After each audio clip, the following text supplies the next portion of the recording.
এখন বাজছে ঠিক 10:30টার মতো। যখন বাড়ি থেকে বের হই তখন মেঘ তো ডাকছিল কিন্তু বৃষ্টি হয়নি। জাস্ট বাড়ি থেকে বেরিয়েছি আর বৃষ্টি শুরু হয়ে গেছে।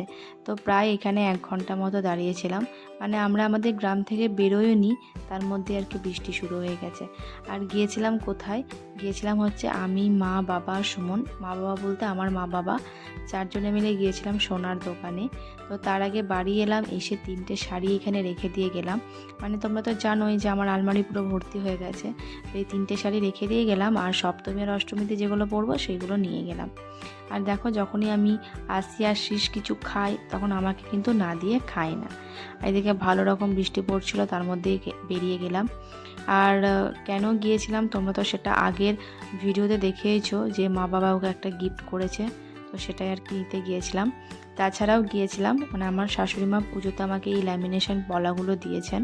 তো মায় আর কি গিয়ে আনতেন, তো যেহেতু আমরা গেলাম, তো শাশুড়ি মা বললেন যে যখন আমি যাচ্ছি যেন নিয়ে চলে আসি একবারে আমার হাতের মাপ করে।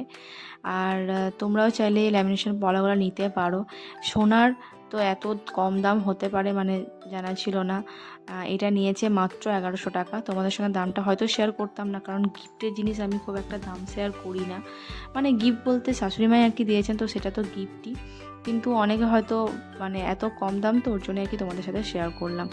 বাড়ি চলে এলাম, এসে লাঞ্চ করলাম, লাঞ্চ করে একটু রেস্ট করেছিলাম, তারপরে বোনের সাথে মায়ের সাথে অনেকক্ষণ গল্প করলাম, আর মা আসার সময় এইগুলো আমাদেরকে দিয়ে